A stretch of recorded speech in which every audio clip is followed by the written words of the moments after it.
ভালোবাসা আছে বলে সারাটা দিন পরিশ্রম করে ঢাকাতে গোলমাল হচ্ছে, রিক্সা শ্রমিক তারা গাড়ি আটকাচ্ছে এবং বাস ট্রাক নির্বিচারে ভাঙচুর শুরু করে দিয়েছে। এরা আসলে রিক্সা শ্রমিক কিনা আমার তো মনে হচ্ছে এরা গুন্ডা পান্ডা কোন দলের দালালি করতেছে। তোর দাবি থাকলে দাবি আদায়ের জন্য রাস্তায় দাঁড়াইতে পারো, কিন্তু আমার প্রধান অতিথি এই এক্স করলা বা প্রিমিয় গাড়িটা নিয়ে যাচ্ছে, আপনি ভেঙে দলা করে দিলেন, ক্ষতিটা কার হলো? একজন ব্যক্তির হলো না? আপনি রাষ্ট্রের কি ক্ষতি করলেন? এই যে যারা ভাঙচুর করতেছে, আমি ওদের কথা কেন বলছি? ধরেন তাদের মনের মধ্যে কষ্ট আছে। কেন কষ্ট আছে? সারাটা দিন রিক্সা চালায়, রোদে পড়ে বৃষ্টিতে ভেজে, পরিবারের জন্য, স্ত্রীর জন্য, সংসারের জন্য। এই ভালোবাসাটা তৈরি করে দিয়েছেন কে? আল্লাহ এই ভালোবাসা তৈরি করে দিয়েছেন, কিন্তু এই ভালোবাসা ব্যবহার করার জন্য আল্লাহ রাস্তাও বলে দিয়েছেন। আল্লাহ যেমন খাবার হালাল করেছেন, গরুর গোশত খাওয়া হালাল না হারাম, কিন্তু সেটা চুরি করে খাওয়া হালাল নাকি হারাম? চুরি করে যদি মসজিদে দান করেন তাও কি হালাল হবে? ছাগলের গোশত হালাল, বিরিয়ানি খাওয়া হালাল, পোলাও খাওয়া হালাল, সব হালাল, কিন্তু এই হালাল ব্যবহার করার জন্য রাস্তা আছে না নাই? হালাল বলে আপনি চুরি করে কুরবানি দিতে পারবেন না, চুরি করে মসজিদে দান করতে পারবেন না। ও আমার ভাই, যে এই কাজ করেছে তার পায়ে হাত দিয়ে বলতে চাই, এই সমাজটা নষ্ট করবেন না। যেই কথাটা মাকে বলা যায় না, যেই কথাটা বোনকে বলা যায় না, যেই কথাটা আপনজনদের সামনে বলা যায় না, সেই কথাটা কেন মিডিয়ার সামনে আমার যুবক যুবতীদের দেখায় দেখায় বললে? আল্লাহ তোমার হেদায়েত নসিব করে দিন, বলে না আমিন। এই কাজ যিনি করেছে তার হেদায়েত চাই, যদি হেদায়েত না হয় আল্লাহ যেন ধ্বংস করে দেয়। কারণ এই মিডিয়ার মাধ্যমে আগে আমাদের নাটক দিয়ে আমাদের মেয়েরা ফ্রক পরতো, থ্রি পিস পরতো, ভালো কাপড় পরতো, ঘুমটা দিত। আমাদের মিডিয়ার মাধ্যমে দেখানো হয়েছে যে ওইটা পরার দরকার নেই, প্যান্ট পরো আর শার্ট পরো। ওড়নাটারে এক পাশে দিয়েছে, গলায় পেঁচাইছে, এক এক করে করতে করতে ওড়না আউট হয়ে গেছে, শার্ট প্যান্ট ইন হয়েছে। এরপরে শুনলাম থ্রি পিস এখন নাই, টু পিস, কয়দিন পরে শুনবো ওয়ান পিস, এরপরে শুনবো নো পিস। এই নো পিস হবে না? হবে না? লজ্জা শরম আছে বলেন? আজকালকের ছেলেরা বই নিয়ে আর বসে না, ও বাবা গুগলে সার্চ করিয়া পড়ে। ওরে কালের মেয়েরা কোরআন হাদিস ধরে না, এখনকার মা বোনেরা কোরআন হাদিস পড়ে না, ওয়াল্লাহ টিকটকে ভিডিও ওরা করে। আজকালকের ছেলেরা বই নিয়ে আর বসে না, গুগলে সার্চ করিয়া পড়ে। আগের সময় প্রেম করিলে আমার সভাপতি বলতো পাইছো কি, এখন বলে শখ করিয়া বাবু তুমি খাইছো কি? বাবু তুমি খাইয়াছো? না ও খাই, বুড়ো ধাড়ি হয়ে গেছে, বাবু তুমি খাইছো? ও ফিডার খাবে। এই বলে না, বলে না? আগের সময় প্রেম করিলেন মুরব্বীরা বলতো পেয়েছ কি, এখন বলে শখ করিয়া বাবু তুমি খেয়েছ কি? লজ্জা শরম নাই, আইলাম কোন জামানাই, লজ্জা শরম নাই, আইলাম কোন জামানাই, ভবিষ্যৎ দেখি অন্ধকারে। আজকালকের ছেলেরা বই নিয়ে আর বসে না, ও বাবা গুগলে সার্চ করিয়া পড়ে। নতুন করে হয়েছে চালু এখন আবার কন্টেন্ট, পরিচয় করাই দেখি এই আমার গার্লফ্রেন্ড। ভাসমান সেতু আছে না নাই? হঠাৎ করে কোন বন্ধুর সাথে যদি দেখা হয়, দেখবেন ভাসমান সেতুর পরে বগল দাবার মধ্যে হাত নিয়ে দাঁড়ায় আছে লাট সাহেব।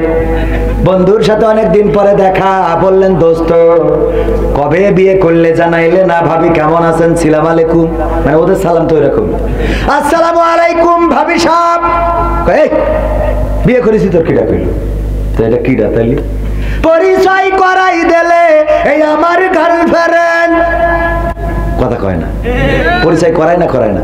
নতুন করে হয়েছে চালু এখন আবার কন্টেন্ট, পরিচয় করাই দেখি এই আমার বয়ফ্রেন্ড। মানে আমার আছে না পর্দার অন্তরালে আছে কিনা, ওরাও পরিচয়। হঠাৎ করে বাড়ি এক কান ধরে নিয়ে চলে গিয়েছে, মা বলছে বেগানা ছেলে কি দাও? বাচ্চা আল্লাহ আম্মা আমার বয়ফ্রেন্ড আম্মা। ও 14 লাইলাতুল ফেব্রুয়ারিতে একসাথে চলতেছি। লাইলাতুল ওই রাতিরটা শুরু হয়ে গেছে স্টার্ট। মা কয় তা আগের তো বলবে না, আমি মনিরামপুরিতে দুটো ডালিম কিনে এনে খাওয়াতাম। আব্বা ভালো আছো? ওরে আব্বা, নিজের বাপের আব্বা ডাকে না, আর মেয়েটা ধরে নিয়ে আইছে। এরপরে কয়দিন পরে কাউন্সিলি যাই শুনি উনি নালিশ দিচ্ছে, আমার বিয়ের প্রলোভনে 7 বছর ধরে ধর্ষণ করিয়েছে মাকসুদের ছেলে। তো বিয়ের প্রলোভনে 7 বছর ধরে ধর্ষণ করে কেউ? ধর্ষণ তো নাই একবার নাই দুবার হবে, একবার হলো তো তোর সাবধান হওয়ার কথা। তুই 7 বছরে সাবধান হতে পারিনি, তুই কই না আল্লাহর ওলি কথা কয় না। পীর সাহেব 7 বছর ধরে তোমার ধর্ষণ করে, তুমি সাবধান হতে পারোনি, এখন কাউন্সিলে দিয়ে চেয়ারম্যানের কয় আমার বিয়ের প্রলোভনে ধর্ষণ। তুই তো ওর বেকায়দা করেছিস, ও তো ভার্জিন ছিল, তুই ওর তো চরিত্রটা নষ্ট করেছিস কথা কয় না। এরকম আছে না নাই? নতুন করে হয়েছে চালু এখন আবার কন্টেন্ট পরিচয় করাই দেখি এই আমার বয়ফ্রেন্ড। শরমের মাথা খাইয়া গেছে ওরা পাগল হইয়া, শরমের মাথা খাইয়া গেছে ওরা পাগল হইয়া, ভবিষ্যৎ দেখি অন্ধকারে। আজকালকের ছেলেরা বই নিয়ে আর বসে না, ও বাবা গুগলে সার্চ করিয়া পড়ি। আছে না নাই? মনিরামপুরে নাই? আছে। কিডা কিডা হাত উঁচু করেন। এই শোনেন, এই যে ফসাং করে হাত উঁচু করবেন এটা কিন্তু ঠিক না। বুঝে শুনে কি শুনে বুঝে শুনে, কারণ আপনি ভুল করে হাত উঁচু করলে অনেক সময় বেকায়দা হইতে পারে। এক হুজুর কালেকশন করতেছে মসজিদের জন্য 50,000 টাকাতে শুরু করেছে, কিন্তু একজন ওয়াজ শুনতে এসে আস্তে করে ঘুম এসে সারাদিন ধান কেটে হুজুর কালেকশন করছে। ভাইরা আমার 50,000 টাকা দেওয়ার মতো কোন আল্লাহর বান্দা কি আছেন? একটু হাত উঁচু করেন, কেউ তোলে না। সুর দিয়ে যখন হলো না তখন এবার চেঁচামেচি শুরু করে দিয়েছে। 50,000 টাকা দেওয়ার মতো একজনও কি নাই? হাত উঁচু করেন। ঘুমিতে উঠে পরে শোনে হাত উঁচু করতে কে বসে আছে। হাত উঁচু নাম কি? মিস্টার ওবায়দুল কাদের। আল্লাহ ওবায়দুল কাদের 50,000 টাকা তোমার ঘরের জন্য দান করলো আল্লাহ। তার বাবা দাদা দাদি নানা নানি 14 গোষ্ঠী যারা মারা গেছে গো আল্লাহ, তুমি তাদের কবর জান্নাতের বাগান বানাও, পরকালে ফুলসিরাত সহজ করে দিও আল্লাহ, জান্নাতের মধ্যে ঘর বানায় দিও। ও বলছে আমার তো কালকে 1 প্যাকেট আকিস বিড়ি কিনবো, তাও টাকা নেই। কিন্তু বলার তো উপায় নেই, দোয়া যেহেতু হয়ে গেছে। পরের দিন আমার মাওলানা সাহেবের কাছে এসে বলছে, হুজুর গো, ও গো হুজুর জাকাতুল্লাহ সাহেব, গতকাল যে মাহফিল হলো আপনি তো সভাপতি ছিলেন, দেখেন সারাদিন ধান কুপাইছি, আমার খুব কষ্ট হয়ে গেছে, হঠাৎ করে ঘুমাই পড়েছি। হুজুর বলেছে 50,000 টাকা কিরা দিবা, হাত উঁচু করেন। আমি আগের লাইন শুনিনি, পরের লাইন শুনে হাত উঁচু করে বসে আছি। এখন দোয়া করে দিয়েছে মা বাবা দাদা দাদি নানা নানি 14 গোষ্ঠী যেন জান্নাতে থাকে। আমার তো হুজুর বিড়ি কিনারও টাকা নেই। ও গো হুজুর, আমি যদি দিতে না পারি তাহলে এখন মা বাবা দাদা দাদিরকে আবার জান্নাতে বের করে নিয়ে আসবে নাকি? বেকায়দা না ভাইরা আমার? এই জন্য হাত উঁচু করার সময় সচেতন থাকার দরকার আছে না নাই? তাইলে এখনকার পোলাপান, এখনকার যুবক কিশোর যারা ভুল পথে যায়, ও আমার ভাইরা, একজনও কি আছেন এখানে ভুল পথে যান? লাইলাতুল ফেব্রুয়ারিতে ইবাদত করেন আছেন? কেউ আছেন? একজনও নেই। সব তো ভালো মানুষ, পীর সাহেব, আল্লাহর ওলি। এই পাশে দাঁড়ানো যুবকেরা মনে মনে হাসতেছে, আচ্ছা হুজুর আমি কি পীর তা আমি জানি। ঠিক না বেঠে? আল্লাহ পবিত্র কোরআনের সূরা তাহার 55 নম্বর আয়াত বললেন, মিনহা খলাকনাকুম ওয়া ফিহা নুঈদুকুম ওয়া মিনহা নুখরিজুকুম তারাতান উখরা। এই কথাটার অর্থ হলো আল্লাহর বান্দাকে আমরা সাবধান করছি, ও আল্লাহর বান্দা, এই মাটি থেকে তোমাকে সৃষ্টি করা হয়েছে, আবার এই মাটিতে ঢুকিয়ে দেওয়া হলো, আবার একদিন এই মাটি থেকে তোমাকে জীবন্ত করে উঠানো হবে। এই কথা বলি আমরা কোথায়? মাটি দেওয়ার সময়। আচ্ছা বলেন, ওই কবরবাসীর এই কথা যে বললাম, এই আল্লাহর বান্দা তোর মাটিতে বানাইছে, মাটিতে ঢুকাবে, মাটিতে উঠাবে, ওর কি আর এই কথা শুনে কোনো লাভ আছে? কেন লাভ নেই? আর তো কিছু এই তো বুদ্ধি আছে, পান আরো দুটো বেশি করে খাবেন, বুদ্ধি আছে না নাই? ও আমার ভাইরা, মালয়েশিয়াতে আমি একবার কোন কারণে ভিসার মেয়াদ শেষ হয়ে গেল, এরপরে প্রতিদিন দুশ্চিন্তায় ঘুমায়। হঠাৎ করে একদিন ধরাই খালাম, জেলখানায়ও গেলাম। জেলখানায় যেদিন নিয়ে গেল, রিমান্ডে দিল। মালয়েশিয়ায় আচ্ছা মতো টিডোর মানে ঘুমালাম, খুব ঘুম দিলাম। সকালবেলা ফজরের সময় আমার সাথে যারা ধরা খেয়েছে একজন বলছে, কবির ভাই কেমন করে জেলখানায় আরামসে ঘুমালেন? কেমনে ঘুমাইলেন আপনি? কোনো টেনশন ছাড়া? আরে বাবা, ঘুম কাকে বলে? আমি বললাম, ওগো ভাই কেন ঘুমাবো না? কারণ এতদিন মনের মধ্যে একটা ভয় ছিল, কবে ধরা খায়, কবে ধরা খায়। ঘুম হতো না যে কবে পুলিশে ধরে, কবে অ্যাটাক হয়ে যায়। আর আজ যখন ধরে ফেলেছে তখন আমার সব দুশ্চিন্তা শেষ। ঠিক না বে ঠিক? আর কোনো চিন্তা নাই। আর কোনো চিন্তা আছে? আজকে আমার আরামসে ঘুম হলো, কারণ আর ধরা খাওয়ার ভয় নাই। ও আমার ভাইয়েরা, সূরাটা নাজিল হয়েছে মাক্কি যুগে। এই সূরা মাক্কি যুগে তার প্রমাণ হলো যখন হযরত ওমর রাদিয়াল্লাহু তাআলা আনহু নবীর মাথা কাটতে যাচ্ছিলেন, মাথা কাটার জন্য রওনা করেছেন। প্রতিমধ্যে ইবনে নাইমের সাথে দেখা। ইবনে নাইম বললেন, ওগো ওমর কোথায় যাও? উলঙ্গ তরবারি নিয়ে, আলগা তরবারি নিয়ে, নাঙ্গা তরবারি নিয়ে কোথায় যাও? কয় আমি রাসূলের মাথা কাটতে যাই। কয় রাসূলের যে মাথা কাটবা, ওই যে ঘোড়ার ভেড়ার বাচ্চা আছে ওইটা কি ধরতে পারবা? কয় এটা আবার কোনো কথা হলো? ভেড়ার বাচ্চা ধরতে পারবো না? কয় ধরি দেখাও দিন। ভেড়ার বাচ্চা ধরতে গেছে, ছাগলের বাচ্চা, গরুর বাছুর, এগুলো কি ধরা যায়? এগুলা যদি ইচ্ছা করে ধরা যায় তাহলে ভালো, তা না হইলে এগুলো ধরা যায়? তিড়িং বিড়িং করে এদিকে ওদিকে দৌড় দেয়।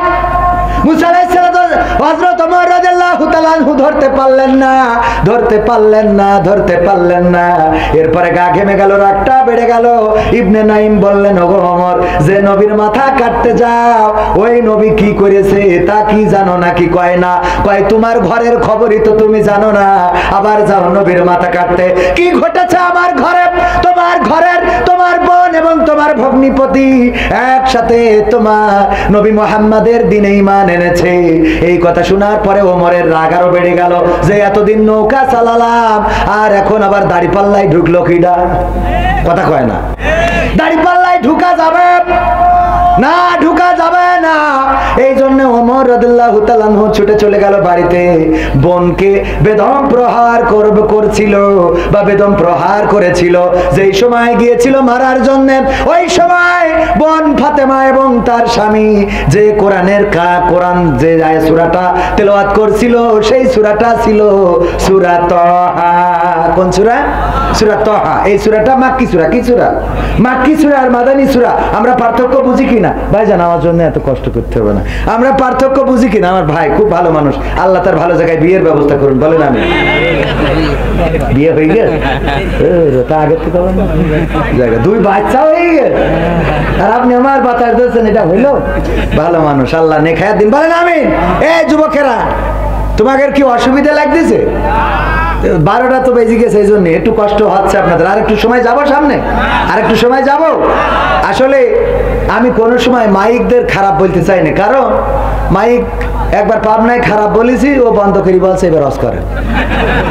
এই জন্য ভয়তে আর বলি না। তা আমার মাইক ভাইদের বলবো যে আগামীতে সার্ভিস একটু ভালো করবেন, তা না হলে মাইক ভালো না থাকলে হুজুরও ভালো থাকবে না। ঠিক না বে ঠিক? আল্লাহ আমার ভাইকে সার্ভিস উন্নত করার তৌফিক দান করুন। বলেন আমিন। সুযোগ দেওয়ার দরকার আছে না নাই? মেশিন এনে বসে থাকবেন কিন্তু আমরা বেকায়দায় পড়ে যাবো, তাহলে তো হবে না। মেশিন যেন কাজে লাগে। আল্লাহ কবুল করুন। বলেন আমিন। একজন প্রশ্ন করেছে, একটা মেয়ের 2টা স্বামী রাখা কি জায়েজ আছে? আমরা তো এখন দেখছি এটাই হচ্ছে, এই বিষয়ে কিছু বলেন। নাউজুবিল্লাহ বলবেন না? আসলে এইগুলো ঘটছে। একটা মেয়ের 2টা স্বামী কি 4টা 7টা পর্যন্ত স্বামী। কি অবস্থা, সমাজটা কোথায় গিয়েছে! আমি কয়দিন আগে পত্রিকায় পড়লাম, 2 স্বামী ঠিকভাবে সে সার্ভিস দিয়ে আসছিল, হঠাৎ করে বেকায়দা হয়ে গেছে, ব্রেক ফেল। মাঝে মাঝে হয় না, সত্য কোনোদিন চাপা থাকে? কথা কয় না, সত্য কোনোদিন চাপা থাকে? একজন নারী 2 জন স্বামী যদি রাখে, এর মতো জাহেল, এর মতো কুলাঙ্গার, এর মতো নিকৃষ্ট পাপী আর এই জামানায় হতে পারে? সুতরাং জায়েজ তো দূরের কথা, আমরা তো মাঝে মাঝে বলি জাহান্নামও জায়গা হবে না, ঠিক কি না? এগের জাহান্নাম মানে কি? এগের জন্য আলাদা স্পেশাল জাহান্নাম বানাতে হবে। যে এদের গতানুগতিক জাহান্নামে দিলে হবে। আল্লাহ যে বিধান দিয়েছে এইটাই আল্লাহর বিধান। আগে হযরত ইসহাক আলাইহিস সালাম সম্ভবত বা ইয়াকুব আলাইহিস সালামের জামানায় আপন বোনকেও বিয়ে করা যেত, তার শরীয়তে জায়েজ ছিল। মুসা আলাইহিস সালামের শরীয়তে শূকর খাওয়া জায়েজ ছিল, খিনজির জায়েজ ছিল।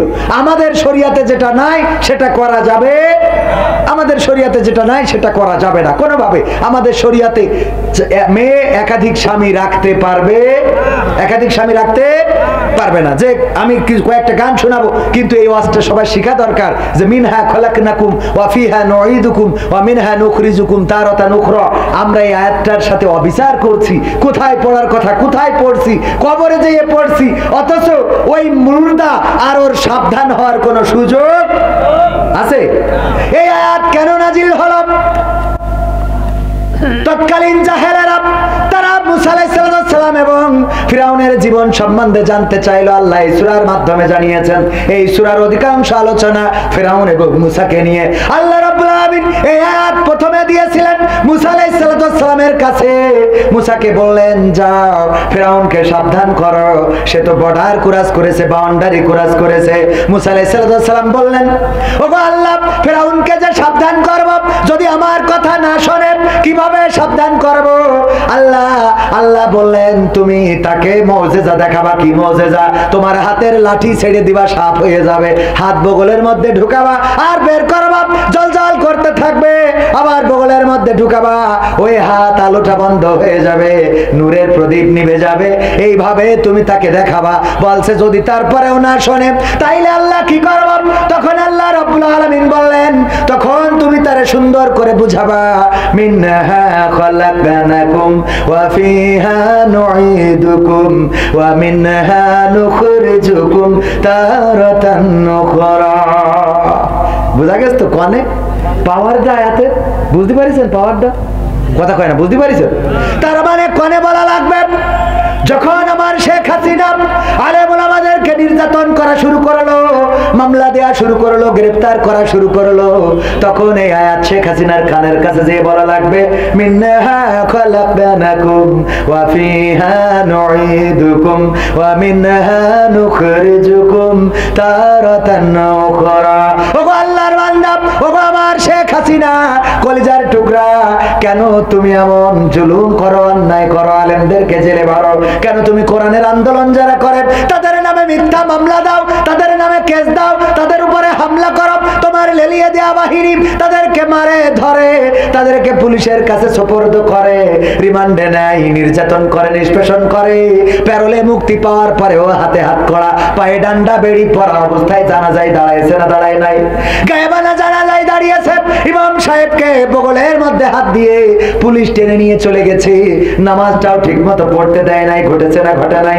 এই কাজগুলো যারা করেছে তাদের কানের কাছে যে বলতে হবে, আল্লাহর বান্দা, এই মাটি থেকে তোমারে আল্লাহ বানাইছে, আবার মাটিতে ঢুকাবে, আবার একদিন এই মাটি থেকে তোমারে উঠাবে। সুতরাং এত অহংকার, এত পাওয়ার, এত ক্ষমতা কিসের তুমি বলো? কাকে বলা লাগবে?